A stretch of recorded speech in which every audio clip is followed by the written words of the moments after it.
Rain drummed steadily against the cracked windows of the daily grind, the kind of old Boston diner that wore its age with stubborn pride. Inside, the warm yellow glow of the neon sign flickered on faded tiles and red leather booths, and the aroma of fresh coffee mingled with the faint tang of wet asphalt. Most mornings here felt like a page from the past, Ilara Vance's past in particular, a safe cocoon of routine where she could disappear behind the counter, take orders, and sketch quick portraits of the regulars between refilling mugs and wiping down tables. Art, for Ilara, was more than a hobby. It was both shield and confessional, a silent way to capture stories she could never voice out loud. This morning was different. As the bell over the door chimed and a gust of cold air swept in, Ilara's pencil stilled mid-sketch. A man strode in, shaking raindrops from a tailored coat, scanning the diner as if searching for a memory. Even after 13 years, the sight of Julian Croft was enough to send a shock through Ilara's core, a sensation as raw and electric as the day she'd watched him disappear from her life. She ducked her head, willing her heart to slow, but her body betrayed her. A tremor ran through her hand as she grabbed a notepad and moved to his table, the same old instincts from her waitress days kicking in. The world saw Julian Croft as Boston's golden biotech billionaire, a man who turned cold logic into gold, who built empires out of code and petri dishes. But to Ilara, he was a ghost, a living reminder of broken promises and a love that once felt unbreakable. She forced a smile, scribbling his order: black coffee, scrambled eggs, dry toast. Her voice steady, but her mind caught in a storm. She noticed the way his eyes darted, the slight furrow of confusion, as if some echo of the past flickered at the edge of his memory. But Julian showed no sign of recognition. He thanked her politely, then turned to his phone, vanishing behind the blue glow of its screen. Back behind the counter, Ilara gripped her pencil so tightly the wood creaked. She drew him as she remembered, not as the world saw him now. In the lines of his jaw and the set of his mouth, she found the shadows of the boy she once loved, the one who had promised her forever under the summer stars. It was a different kind of portrait, half memory, half accusation, capturing not just the man in front of her, but the pain he'd left behind. The diner was half empty, the lull between breakfast and lunch leaving only the regulars, old Mr. Hollis with his crossword, the two EMTs on their coffee break, a cluster of students hunched over laptops. None of them knew her secrets. None noticed how Ilara's sketches always lingered a little longer on the strangers who made her uneasy. She closed her sketchbook quickly, as if hiding evidence, and forced herself back into the rhythm of the morning. But Julian lingered. He sipped his coffee, his gaze drifting again and again to the counter. Something about Ilara's presence seemed to unsettle him. Her quiet focus, the way she moved through the diner with a practiced grace, always a little apart from the world. He watched her refill a customer's cup, offer a shy smile, and disappear behind the espresso machine. It was as if he was drawn by a gravity he couldn't explain, a pull from a chapter of his life he'd long since tried to close. Outside, the rain came harder, blurring the city into streaks of gray and gold. Ilara glanced at the clock, counting down the minutes until her shift ended. She'd planned to walk home, maybe stop at the grocery store, maybe lose herself in another page of sketches that no one else would ever see. But now, with Julian Croft sitting less than 20 feet away, the diner felt smaller, every second weighted with the threat of old memories resurfacing. She took a deep breath, tucked her sketchbook into her apron, and busied herself with refilling salt shakers and wiping crumbs from the counter. Her mind wandered back to the last night she'd seen Julian, a blur of angry words, promises that turned into silence, the ache of waiting for letters that never came. She'd built a new life since then, brick by brick, lie by lie, telling herself she was stronger for it. But the truth was, every sketch, every sleepless night, every story she invented for her son about his absent father was a thin veneer over a wound that never fully healed. She risked a glance at Julian. He was staring out the window now, watching the world blur by. His phone buzzed, and he glanced at it with an impatience that felt familiar, always chasing the next deal, the next breakthrough, the next headline. Alara wondered if he ever looked back, if he ever remembered the promises he'd made, or if she was nothing more than a faded sketch in the corner of his mind. A sudden clatter broke her reverie, Julian's fork slipping from his plate, landing with a sharp ring. He looked up, startled, and for a heartbeat, his eyes met hers. Something flickered between them. Recognition, maybe, or just the ghost of it. Ilara's breath caught. She closed her sketchbook with a snap, the sound loud in the quiet diner.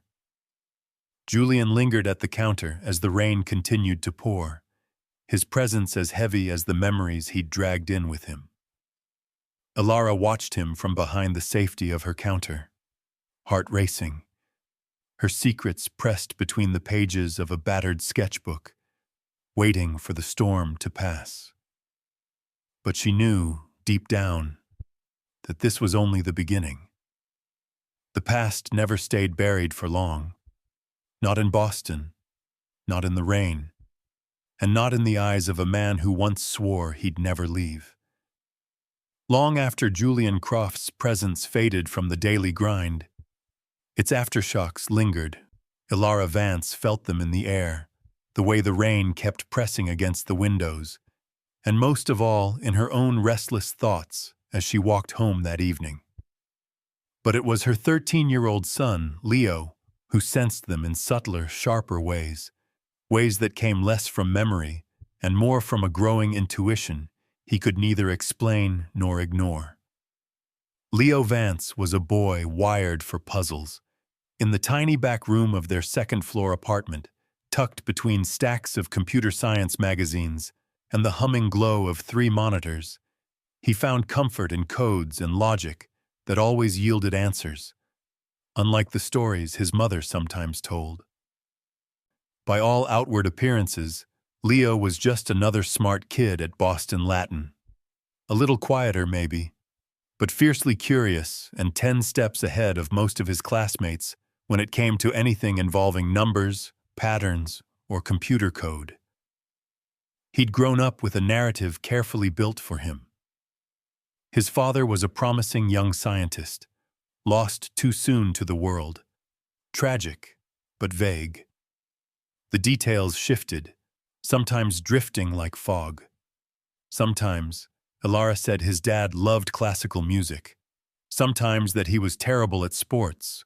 Sometimes that he traveled a lot for research. Leo accepted it, because children trust their parents, until they don't. Lately, Leo had begun to notice the gaps. A story with edges that didn't quite line up. A past colored more by what was missing than by what was said. The questions pressed harder the older he grew, especially as his own interests seemed to echo in the hollow places his mother's stories left behind. He wasn't just interested in science. He was obsessed. In secret, he'd built his own web servers, taught himself Python, devoured articles on gene editing and AI, even experimented with biosensors that pinged his phone when the plants in their kitchen wilted. The truth, he decided, was always hidden in data. And lately, he'd begun collecting his own. One rainy afternoon, while Ilara was at her shift, Leo rummaged through the desk drawer she kept locked with a flimsy old padlock. The lock was a joke to him, more like a silent dare than an actual barrier, and he popped it open with the tip of a paperclip. Inside, stacked beneath old receipts and utility bills, was the battered sketchbook Leo had watched his mother carry home from work for as long as he could remember. He opened it carefully, as if expecting the secrets inside to leap out at him.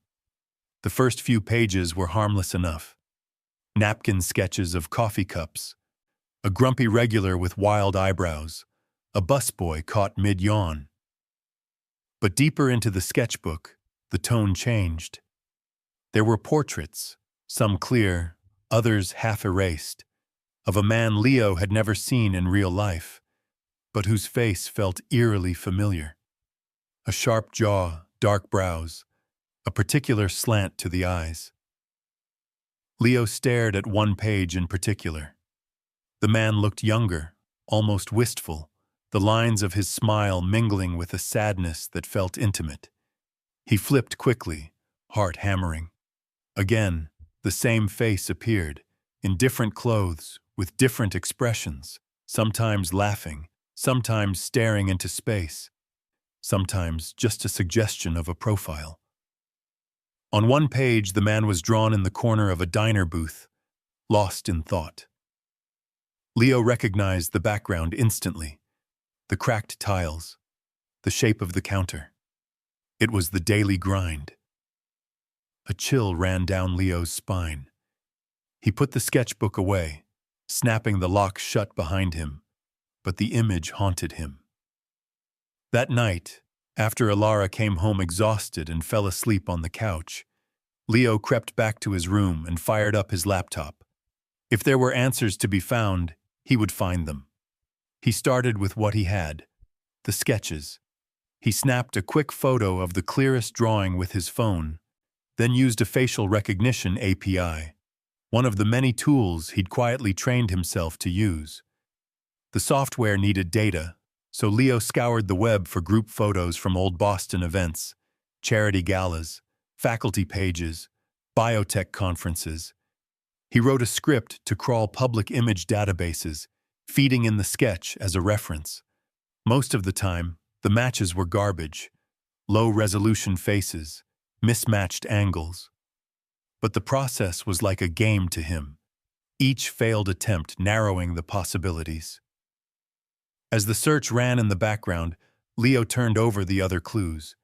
His mother's stories, for instance, always steered clear of names, except for the rare mention of a friend called Jules from her past.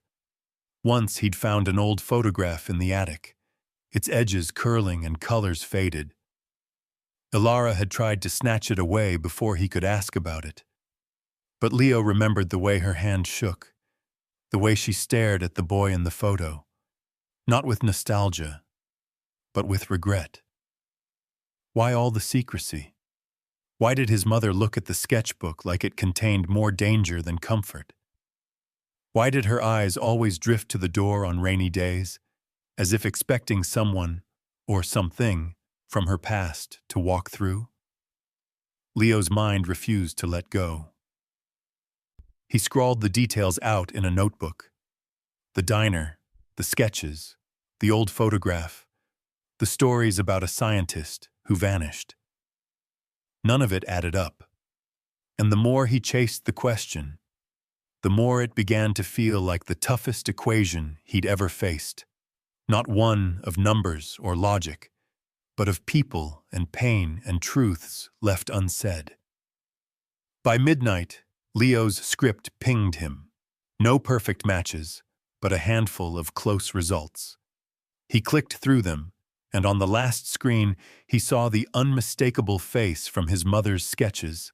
Older now, standing at a podium, his name printed in bold letters across the bottom. Julian Croft, biotech visionary. The pieces began to fall into place, but a new set of questions formed, sharper and more urgent than before. He realized, with a kind of electric certainty, that the answers he wanted weren't just about his father. They were about who his mother had been before the world taught her to hide. Leo closed his laptop, eyes wide open in the dark, as the city's storm pressed on. He had found the first clue, but he knew the real search was just beginning. The night after his discovery, Leo lay awake, staring at the ceiling, his mind whirring like a computer fan that wouldn't shut off. The image of Julian Croft's face on his screen, the same face that haunted his mother's secret sketches, wouldn't leave him. Rain rattled against the glass, and every time the headlights of a passing car swept through his window, he imagined the world was shifting in ways he couldn't control. Something old and hidden was coming to the surface, whether he was ready or not. He waited until the apartment was silent, then slipped from his bed and fired up his laptop once more. His heart raced, not from fear, but from the heady excitement of a puzzle that was suddenly real. This wasn't just about his mother's stories anymore. It was about him, about the space in his own life that had always felt unfinished, like an equation with a missing variable. He pulled up the clearest photo he could find, one from a local news article about a biotech conference, Julian Croft shaking hands with a city official, a headline praising Boston's young visionaries. Leo compared it to his mother's sketches, studying the jawline, the eyes, the way both men held themselves. There was no doubt. The man in the picture, the man from the diner, and the ghost in his mother's drawings were one and the same. Now Leo's curiosity flared into obsession. He knew there would be no answers in the stories his mother told. She'd built her narrative too carefully, too lovingly, to allow for accidental slips.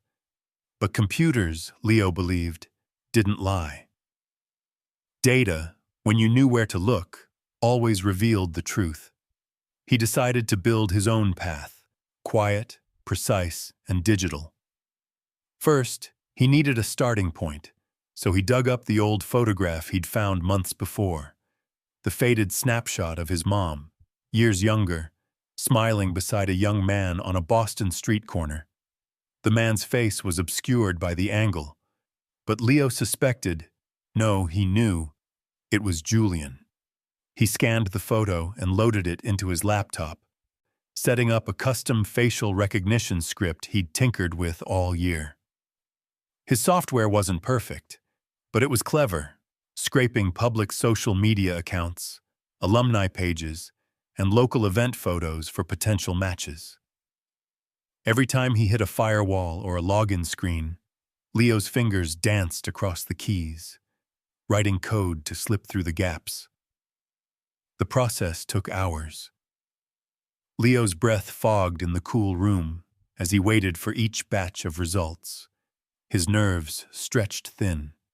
He dodged paywalls, solved CAPTCHAs, spoofed his IP address with a free VPN. For him, these challenges felt like the most natural thing in the world. Hurdles to leap, locks to pick, part of the thrill of chasing a truth no one else seemed to want him to find. The script returned hundreds of false positives, tourists, business executives, college professors. But Leo ignored the dead ends, focusing on patterns. He wrote code to weight the search results by field of study and city of residence. Suddenly, the same name kept coming up, Julian Croft. The articles detailed Julian's rise from Harvard dropout to biotech billionaire, a man whose work straddled the line between medicine and technology. But it was the timing that struck Leo the hardest. The last photo of Julian as a young man was dated 13 years ago, the same year his mother's stories grew vague, the same year she'd started her life over in Boston. He took a break, pacing the room, chewing his thumbnail until it hurt. The logic was ironclad. His mother's secret, his own origins, and the stranger who had sat in the diner that morning, all threads in a tapestry that had been carefully, painfully hidden from him. But Leo wasn't satisfied with just knowing. He wanted proof. He wanted to hear it from the source. Late that night, Leo scrolled through Julian Croft's official website and social feeds.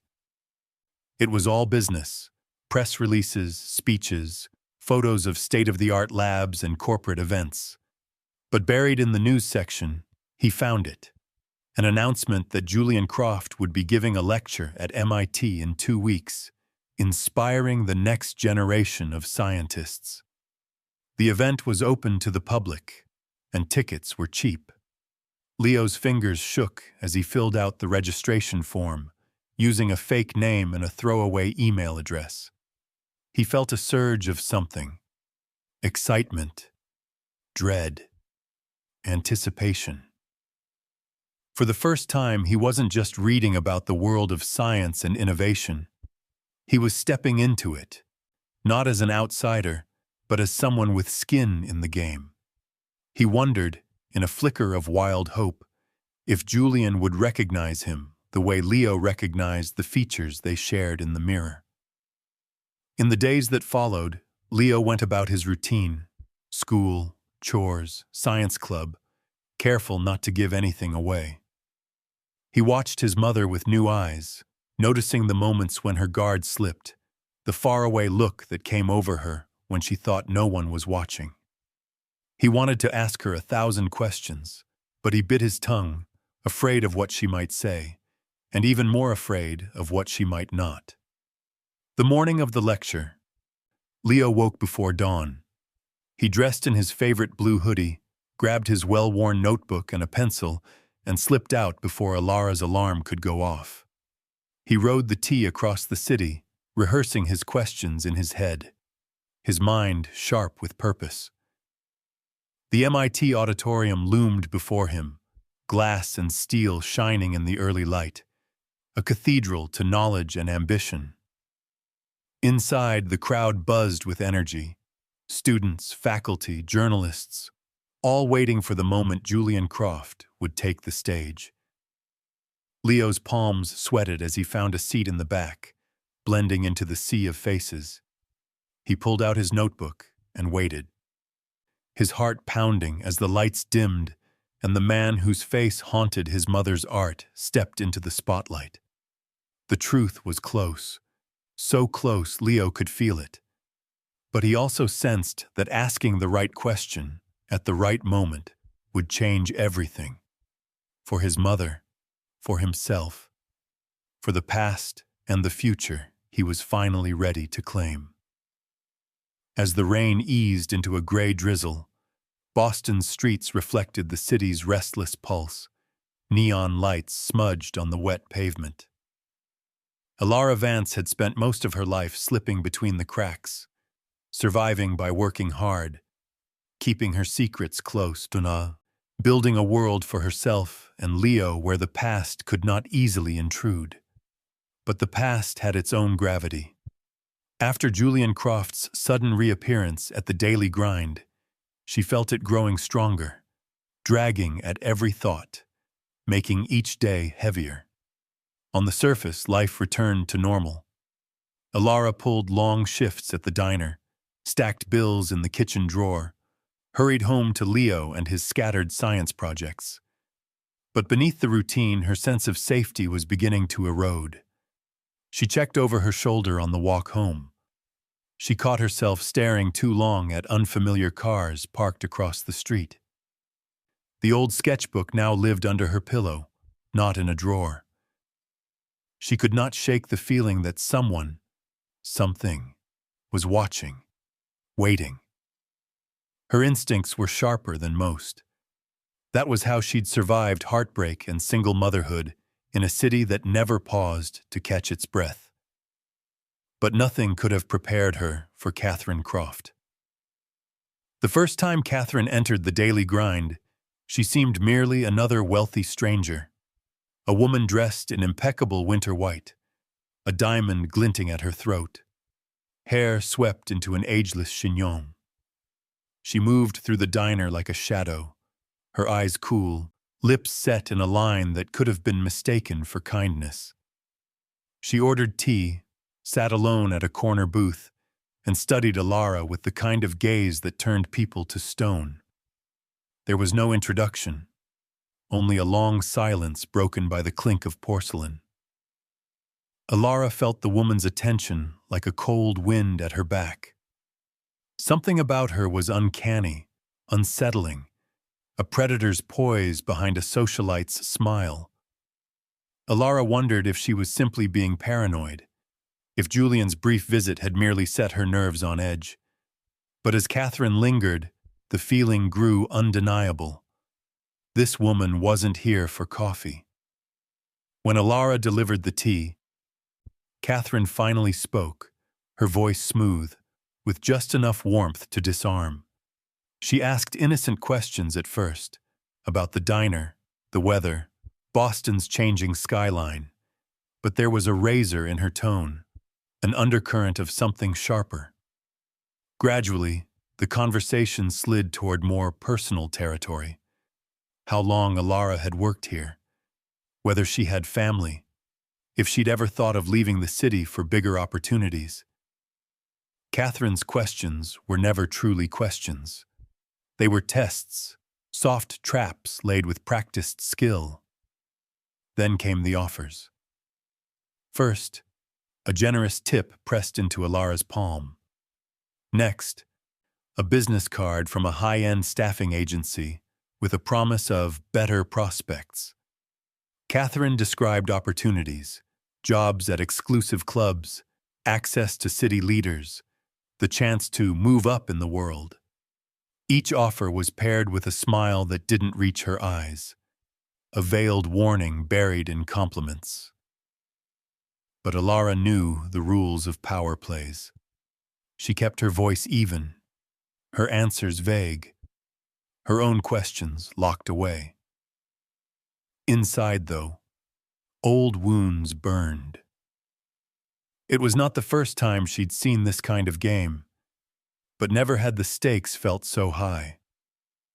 The final blow landed quietly. Catherine leaned in, lowering her voice so that only Alara could hear. He chose his legacy once. Don't force him to choose again. It was a threat wrapped in velvet, a reminder that the past could be rewritten or erased by those with enough money and influence. Alara's hands trembled beneath the table, but her face gave nothing away. Catherine might be powerful, but Alara had learned how to survive in the gaps between privilege and poverty, between love and betrayal. She stared back, refusing to be cowed. There was too much at risk now, too much already taken. When Catherine rose to leave, she left a business card on the table. Her name, number, the elegant crest of Croft Tower embossed in gold. Her farewell was a smile edged with ice, a look that promised consequences. Alara waited until she was gone, then held the card between her fingers as if weighing its real cost. The encounter left Alara shaken, but also strangely emboldened. If Catherine Croft wanted her silence, she would have to work harder for it. Alara would not be bought, and she would not disappear, not again. The secrets she carried were not for sale. Her life belonged to her and to Leo, and no one, no matter how wealthy or connected, could dictate their future. That night, after locking the diner and walking home beneath flickering streetlights, Alara replayed every word, every subtle threat. She knew a storm was gathering, and that the true battle was just beginning. But for the first time in years, she felt the pulse of her own defiance, fierce and unyielding. She placed Catherine's card in the back of her sketchbook, her own silent act of resistance. In a city where power moved in shadows and whispers, Alara Vance refused to vanish quietly. She would fight, not just for her past, but for her future. The morning of the MIT lecture arrived heavy with anticipation. Leo Vance woke before dawn, unable to shake the sense that everything in his world was about to shift. The city was still dark as he made his way across Boston, hoodie pulled tight against the lingering drizzle, backpack slung over one shoulder, and his heart pounding with a mixture of dread and hope. The T-ride to Kendall Square felt endless, each stop another checkpoint on the journey toward answers he had chased in silence for years. The MIT auditorium was a glass and steel colossus, humming with the electricity of ideas. Inside, the air buzzed with the murmur of students, faculty, and reporters, all there to see Julian Croft, visionary, billionaire, a man whose every word made headlines. Leo blended into the crowd, careful to keep his head down, clutching the fake student badge he'd made the night before. Every detail, from his seat selection near the side aisle to the timing of his entry, had been planned with a hacker's precision. He watched the room fill, feeling impossibly small among the swarm of ambition and intellect. The sense of anonymity felt safe and dangerous all at once. He scribbled equations in his notebook, not to solve them, but to steady his hands, tracing numbers as if they might anchor him to something real. He scanned the crowd, half expecting to see his mother or even Catherine Croft lurking in the shadows, but found only strangers. No one suspected the true purpose burning in his chest. The lights dimmed. A hush swept through the hall as Julian Croft took the stage, projected 10 feet tall on massive screens. He looked poised, self-assured, the face from Leo's mother's sketches, older now, sharper, every movement precise. Julian spoke about the future of gene editing, artificial intelligence, and the intersection of technology and humanity. His words soared, drawing applause, but Leo listened for something else. A hint of the man from the past, the ghost who'd haunted his mother's life. As the lecture neared its end, Leo's anxiety spiked. He waited for the Q&A, rehearsing his plan, his palms slick with sweat. The moderator announced questions from the audience, and Leo's hand shot up, not too quickly, not too slow, just enough to blend in with the eager crowd. When the microphone reached him, his voice sounded far away, but steady. He stood, clutching his notebook for courage. The spotlight felt like a brand, but he forced himself to speak, each word a leap into the unknown. Mr. Croft, my name is Leo Vance. My mother is Alara Vance. She taught me that science is about seeking the truth. So what's the truth behind you vanishing from her life 13 years ago? The words landed in the vast silence of the hall like a thunderclap. The crowd turned, hundreds of faces swiveling in unison, and even Julian seemed to freeze, his confident facade slipping as recognition and shock flickered across his features. The journalists' pens stilled, cameras swiveled, red lights blinking like eyes. For a moment, time stalled, everything reduced to the raw, exposed nerve of one boy's question. Julian's expression shifted from confusion to something deeper, a private wound surfacing in public. He opened his mouth to answer, but the words failed him. The past had crashed through the present, and there was no script for what followed. Leo held his gaze, refusing to flinch, determined to hold the silence until it was filled with something real. The auditorium exploded with noise, questions from reporters, a flurry of flashes, whispers racing through the crowd. The moderator tried to regain control, but the spell was broken. Julian remained motionless, trapped between the world he'd built and the life he'd left behind, staring at the boy whose eyes mirrored his own. In that instant, the divide between past and present collapsed, and every lie, every omission, every secret that had shaped their lives threatened to spill into the light. Leo felt the weight of everything, his mother's silence, his own relentless search, the promise and pain of science as both gift and curse. He wondered if this was how it felt to split an atom, to unleash forces you could never fully contain. The world seemed to shrink to a single point, a question that could not be unasked. Security moved in, ushering Leo aside, but the damage was done. Reporters shouted for comment, their questions echoing off marble and glass. Julian, still silent, locked eyes with Leo one last time before vanishing backstage, surrounded by aides and advisors, a storm of consequences gathering in his wake. Outside, the city pulsed as if nothing had changed. But for Leo, the world was irreversibly altered. He had detonated the secret at the heart of his life, and now, whatever answers waited, there was no going back.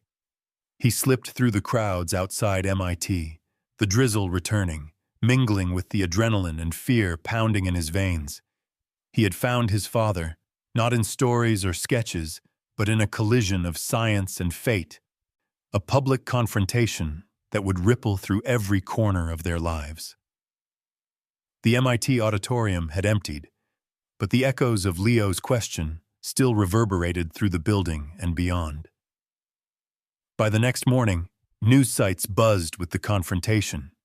A boy claiming connection to Julian Croft, a past suddenly thrust into the spotlight. Speculation ran wild. The Croft PR team rushed to contain rumors, but the truth could not be managed like a quarterly report. For Julian, the days after the lecture were a blur of meetings and phone calls, every waking moment shadowed by memories long suppressed.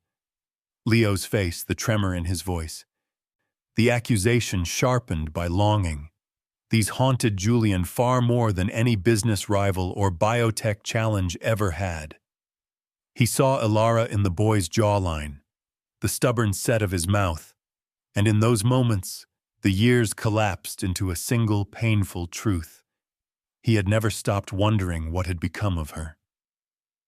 Julian reached out to Ilara the only way he knew, through her place of work, requesting a meeting after her evening shift. Ilara hesitated, suspicion warring with exhaustion, but the pressure had become unbearable. She was tired of hiding, tired of living her life in defensive retreat. That night, she agreed to meet Julian in the shadow of the Charles River, the city's skyline bright, but the conversation cloaked in old shadows. The air between them was charged with pain and questions too big for easy answers. Julian's voice, when he finally spoke, was raw. He insisted he never meant to abandon her, that he'd tried to find her, that he'd waited for calls, subs, and letters that never came. Ilara's anger, hard as granite, flared in response. She recited the efforts she'd made, the voicemails, the emails, the night she'd waited on the Croft mansion's steps until sunrise, invisible to the world behind those locked gates. Their words collided, years of frustration spilling out in ragged waves. But underneath the blame, something deeper stirred. A realization that their separation had been too systematic, too precise to be simply the result of heartbreak or circumstance. They began to compare notes, voices tense and unsteady, finding eerie overlaps in their stories, messages that never arrived, calls that always went to voicemail, emails that seemed to vanish into the void. Julian's instincts as a scientist and a businessman snapped into focus. He promised Ilara he would get to the bottom of it, not for himself alone, but for Leo, for the past that had been stolen from them both. Within hours, his elite cybersecurity team was assembled, the very best in digital forensics, now focused on a task more personal than any Croft project to date. They set to work reconstructing the digital records of those missing years, sifting through backup servers and archived inboxes, cross-referencing phone logs, and tracing IP addresses. Julian watched as the techs dove into the granular details. Deleted emails, fragments of voicemails, records of inbound and outbound calls, hunting for any trace of sabotage or interference. The task was immense. The Croft digital empire spanned continents, servers, firewalls so tight, even governments struggled to penetrate them. But this team was relentless, and the urgency in Julian's eyes drove them harder. Meanwhile, Ilara struggled with the weight of memory. She sat in her apartment, the city's pulse echoing through the floorboards, sketchbook open to a blank page. The years of silence pressed on her, years spent telling her son comforting lies, convincing herself that moving forward was all that mattered. Now the past had cracked wide open, and for the first time, she allowed herself to hope the story might finally be told true. Back in the Croft offices, the cybersecurity team uncovered the first hints of a digital cover-up. Logs revealed call attempts from Ilara's old number, calls never recorded as received on the Croft line, but not marked as failed either. Email drafts had timestamps, but no record of delivery. Texts sent from Ilara's phone showed up in her history, but were absent in Julian's. All signs pointed to something deliberate, something that had intercepted their attempts at reconciliation before they even had a chance to fail on their own. It was a chilling realization. Someone with access, someone with motive, had built a digital wall between them. Julian felt his anger shift from the past, from Ilara, toward an unknown architect who had orchestrated their pain. The more the team uncovered, the clearer the pattern became. The communication blackout had not been accidental or technological. It had been engineered. As the hours dragged on, Julian's resolve deepened. He was not just a CEO, not just a scientist. He was a man who had been robbed of years, of family, of truth. Now he wanted answers, no matter the cost. Late into the night, the lead forensic analyst called Julian over. On his screen, evidence blinked to life. Deleted email traces, suspicious IP addresses, access logs with the digital fingerprints of someone inside Croft Corporation. Julian stared at the data, the full weight of betrayal settling over him. Ilara, when she received his late-night message, wept, not out of grief, but out of vindication, relief, and a wild, trembling hope. The barrier that had separated her from Julian was not fate, or bad luck, or even lost love. It was something, or someone, much more calculated. A new question loomed, more dangerous than any before. Who had built the wall, and how far would they go to keep it standing? The days blurred into one another as the digital investigation unfolded in the stark, glass-walled war room of Croft Tower. Julian watched his cybersecurity team comb through the wreckage of the past, each new piece of evidence pieced together like a jigsaw puzzle where the missing parts were not accidents, but deliberate erasures. What began as a technical challenge soon revealed itself as something darker, a systematic campaign to sever two lives. It started with email records, or the shadows of them. The team found deleted drafts from Ilara's old account, desperate messages never sent, their traces barely recoverable from outdated servers. These weren't simple technical failures. The deletion was surgical. Each attempt at contact, every plea, every update, every question about why Julian had vanished, had been intercepted, rewritten, or wiped from existence. Even more damning was the source. The logins all traced back to a Croft Corporation IP address, one so protected that only those with executive access could have authorized the intrusion. The deeper the text dug, the clearer the truth became. Phone records showed calls from Ilara's number, meticulously blocked at the carrier level, never ringing through, yet appearing as missed, in her call logs, the texts she had sent, birth announcements, late-night messages, calls for help, had simply vanished from Julian's end. No trace, no alert. Nothing but a chasm of silence. Julian's anger was a living thing, first hot, then cold, as the evidence mounted. He remembered the sleepless nights after Alara had disappeared from his life, the hollow ache of unanswered calls, the disbelief that the woman he loved could have cut him off so absolutely. For years, he had tried to justify it as fate, as irreconcilable differences, or the chaos of youth and ambition. But now he saw the mechanism of their suffering, the fingerprints of someone with a motive far more calculated than simple neglect.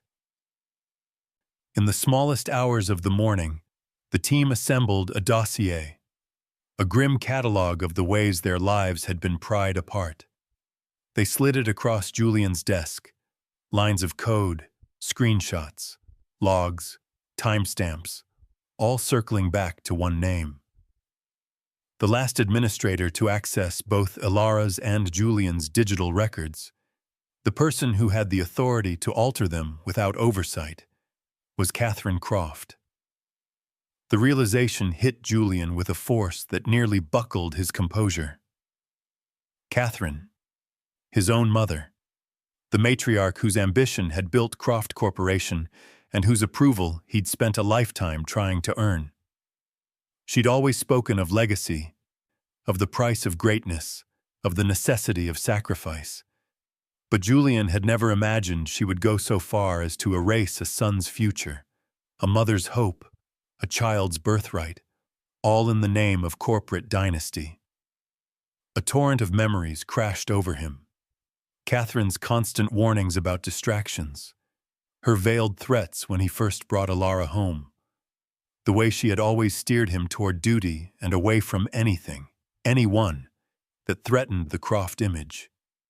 He saw, with devastating clarity, that the wall between him and Alara had not been fate, but the precise and merciless will of someone who believed she could control not just a company, but the very course of her son's life. Julian's grief turned to resolve. The time for secrets was over. He contacted Alara with the findings, his message stripped of businesslike pretense. She read the files in the hush of her apartment, Leo asleep in the next room, hands trembling as she scrolled through proof of every lost year. She saw her own heartbreak reflected back in the digital trails, evidence that her pain had not been the result of her own failures or naivety, but of a force too powerful and ruthless for her to fight alone. For Alara, the revelation brought not only sorrow, but a quiet, fierce anger.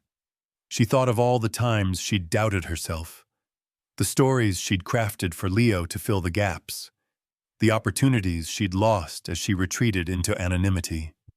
Now, with the truth revealed, her wounds no longer felt like a private shame, but an injustice waiting to be redressed. Julian began to prepare for a confrontation he'd spent his life avoiding. He gathered the evidence, steeled himself against the storm he knew would come, and rehearsed what he would say to Catherine. The confrontation would not be a matter of business or family alone, but of identity, autonomy, and the cost of building a legacy on lies. For Leo, the days that followed were filled with uncertainty, but also a strange lightness. He watched his mother with new eyes, glimpsing a hope in her that had been missing for years. The secrets that had separated them all his life were finally being named, brought out of the darkness and into the harsh light of truth. As Julian stood at his office window, the city sprawling before him, he understood the weight of the choice ahead. Legacy or love, power or family, the past or the possibility of something new. The first step, he knew, would be to face the architect of their pain, armed with the only thing that could finally set them free: the truth. The confrontation that would change everything began in the silent marble halls of Croft Tower, where power clung to every surface and secrets seemed to hum in the air. Julian Croft arrived long before dawn, carrying not just the evidence against his mother, but the accumulated weight of a lifetime of compromise. The city outside was only beginning to stir, but inside these walls, the machinery of empire was already awake, lights burning, assistants murmuring, the hush before a storm. Catherine Croft, immaculate as ever, was waiting for him in her private office, framed by the skyline she had helped shape. She sat behind her desk like a monarch, the silver in her hair more crown than concession, her eyes as sharp as the diamond at her throat. If she was surprised to see Julian so early, she did not show it. In her world, power was control, and control meant never betraying fear or doubt. Julian laid the file between them, the evidence of years lost and lives twisted by her unseen hand. For a moment, he could not speak. He saw in her face the mother who had soothed his childhood nightmares, but also the woman who had orchestrated a different kind of nightmare: the slow, surgical cutting away of everything that made him human. At last, he forced himself to meet her gaze. Catherine listened in silence as he described what the investigation had uncovered: the deleted emails, the blocked calls, the systematic erasure of Alara from his life. He spoke with a measured intensity, refusing to let emotion cloud the facts. She sat unmoving, her face unreadable, as though already weighing the cost and outcome of every word. When he finished, there was no denial, no gasp of outrage.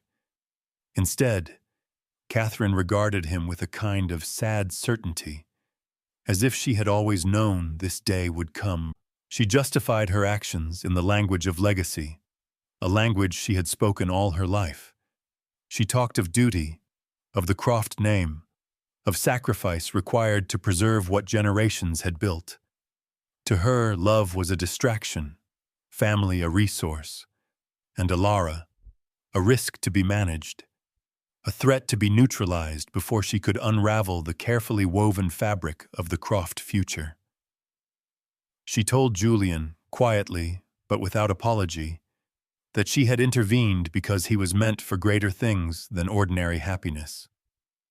She had watched as his attachment to Alara, and unknown to him, the child they had created, threatened to pull him away from the destiny she had mapped out for him since birth. She saw herself as guardian, protector, and sometimes executioner, believing that the pain she caused would be justified in the end. Julian listened, heart pounding. He saw now that his mother's love had always been transactional, measured in what it could buy, shield, or destroy. In her vision of the world, legacy was a fortress built on sacrifices, other people's hopes, his own desires, a future that might have been. But Julian, standing before her, realized that the price of such a legacy was too high. He saw the faces of Alara and Leo, faces that had haunted and sustained him, and understood at last what had truly been lost. The cost was not only the years stolen, but the person he might have become if given the freedom to choose love over power. He told Catherine, with a finality that made the air between them crackle, that a legacy built on lies was nothing but a prison. His words, measured, trembling with conviction, cut through the silence. He declared himself finished with the Croft Empire, the manipulation, the idea that greatness required the destruction of everything human and true. Catherine's mask slipped, if only for an instant. In her son's eyes she saw a resolve she could not bend, a future she could no longer control. The dynasty she had spent her life defending, was now nothing but walls around her, closing in. Julian turned away from the cityscape, the view that had once meant everything, and walked out of Croft Tower. Each step felt lighter, as if he were shedding a suit of armor he'd never wanted.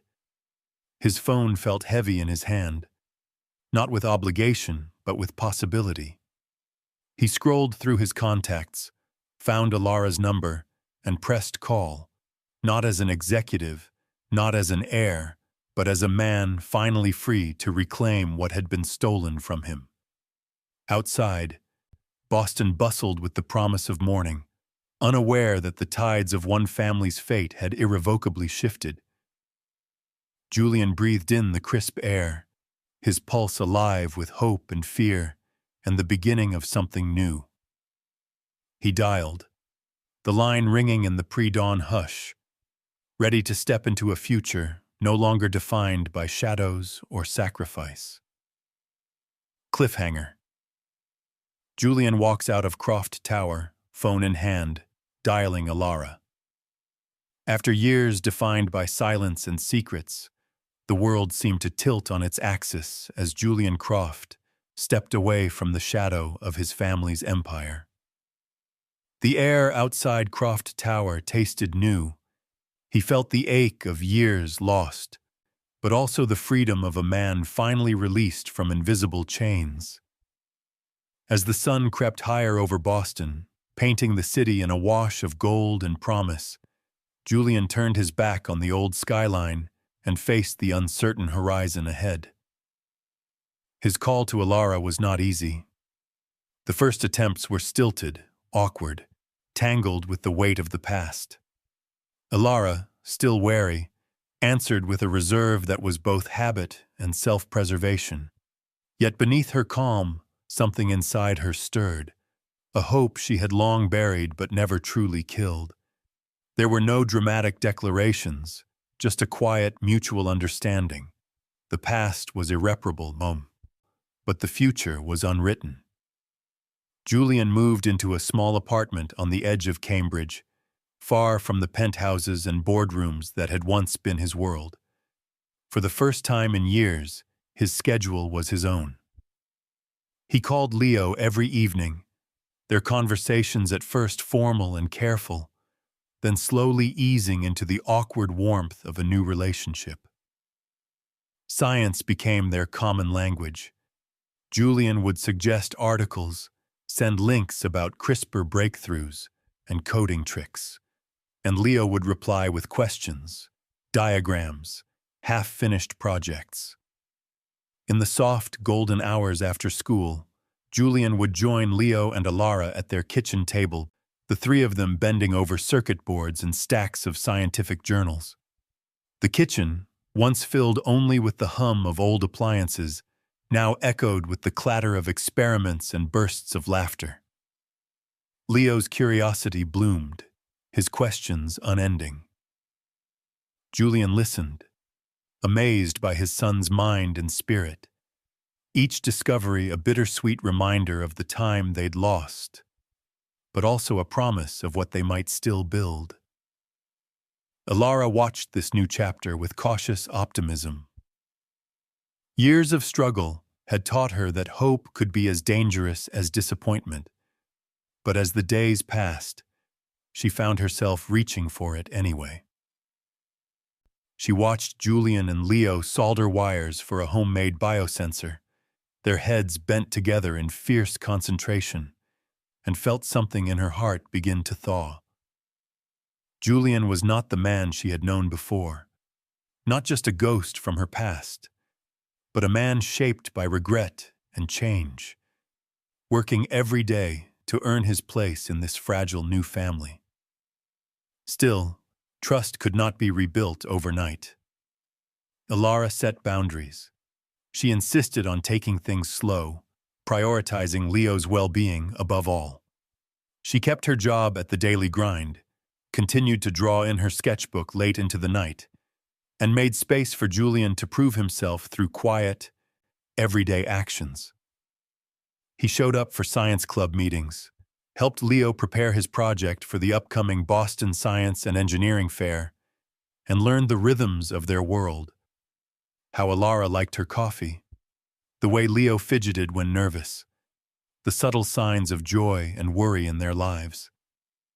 Julian understood, perhaps for the first time, that family was not forged in grand gestures or apologies, but in the small, steady work of showing up, again and again, even when it was hard. He let Leo take the lead in their relationship, letting curiosity and respect guide their interactions. There were setbacks, moments when old wounds reopened, when Alara retreated behind her quiet strength, or Leo's anger flared in confusion. But every challenge became a step forward, another brick laid in the foundation of something real. As the date of the science fair approached, their home buzzed with activity. Leo's project, a biosensor designed to help monitor plant health in urban environments, became a family affair. Alara drew diagrams, Julian sourced rare components, and Leo programmed late into the night, driven by excitement and the sense that this project was more than just a contest. It was a declaration of possibility. For the first time, Leo felt the full force of support, both parental and personal, and it changed him. Alara captured these new moments in her art, her sketchbook filled with scenes of laughter around the kitchen table, Julian and Leo debating the merits of different sensors, the trio huddled over a microscope, hope lighting their faces.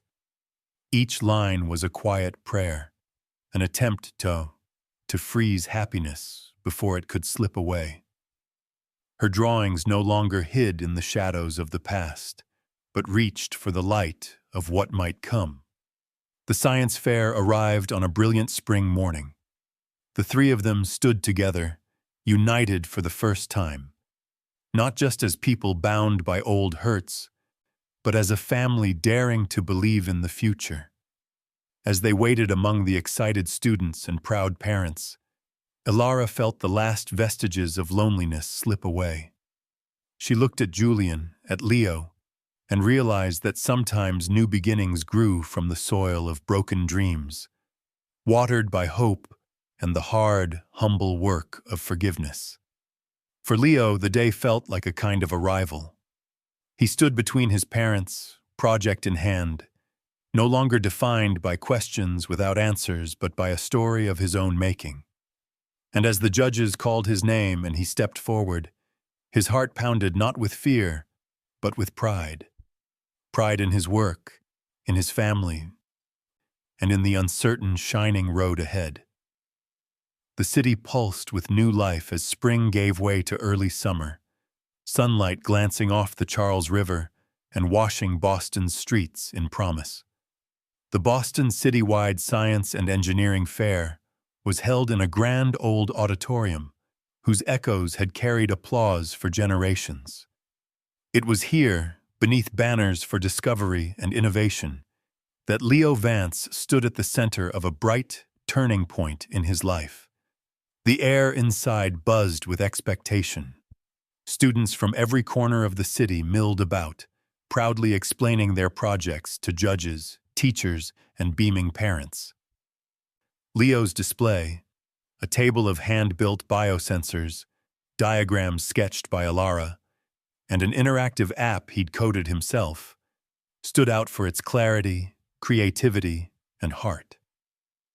Behind him, Alara and Julian watched with quiet pride, each carrying the scars of their journey, but refusing to let those scars write their ending.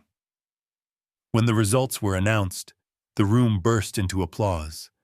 Leo's name echoed from the loudspeakers, called up to the stage for top honors. The spotlight seemed to pause for just a moment longer, as if recognizing the weight of this victory, not just for his science, but for everything he, Alara, and Julian had overcome. As Leo stepped forward, heart pounding, he saw his mother's eyes shining and his father's proud, trembling smile. The judges shook his hand, But it was Leo's acceptance speech that made the room still. He spoke not with rehearsed bravado, but with the straightforward honesty of someone who had learned the value of truth.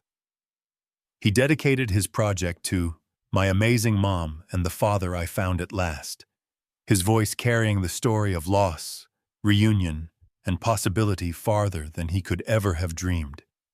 There was no drama, only the simple fact that science, like life, was about seeking answers, building bridges, and refusing to let setbacks become dead ends. Reporters crowded in, eager for a headline. Julian, standing beside Leo, seized the moment. He announced the launch of the Vance Croft Initiative, a foundation dedicated to supporting young scientists, especially those from underrepresented backgrounds. He spoke of breaking down barriers, not just in technology, but in opportunity and hope. The press captured every word, but what mattered most was the sense of purpose newly awakened in Julian, a resolve not just to make amends, but to build something enduring from the ruins of regret. Ilara watched this unfold with a blend of wonder and cautious pride. For years, her art had been a secret world, her sketches a way to hold on to memories too painful to name. Now, she felt a quiet shift. Her latest drawing was not of a ghost or a lost love, but of the family before her. Leo, flush with achievement. Julian, steady and present. Herself no longer a bystander, but an active part of their story. The page came alive with hope, with the glow of a future she had never dared to imagine. Later, as the crowd dispersed and families gathered for photos, Ilara found herself standing at the edge of the stage, sketchbook in hand. She watched Leo and Julian debate sensors with other young inventors, their laughter mingling with the happy chaos around them. The ache of the past was not gone, but it had softened, replaced by the pulse of something new, a future shaped not by fear, but by possibility. Outside, the three of them walked beneath the budding trees, sunlight warm on their shoulders. Julian slipped his arm around Ilara's waist, and she allowed herself to lean into him, not out of old habit, but out of trust rebuilt and earned. Leo ran ahead, waving his trophy, already dreaming aloud about next year's project and the friends he hoped to help through the new foundation. They paused at a park bench, the city stretching before them like a blank canvas. Ilara opened her sketchbook one last time, her pencil dancing quickly to capture the scene.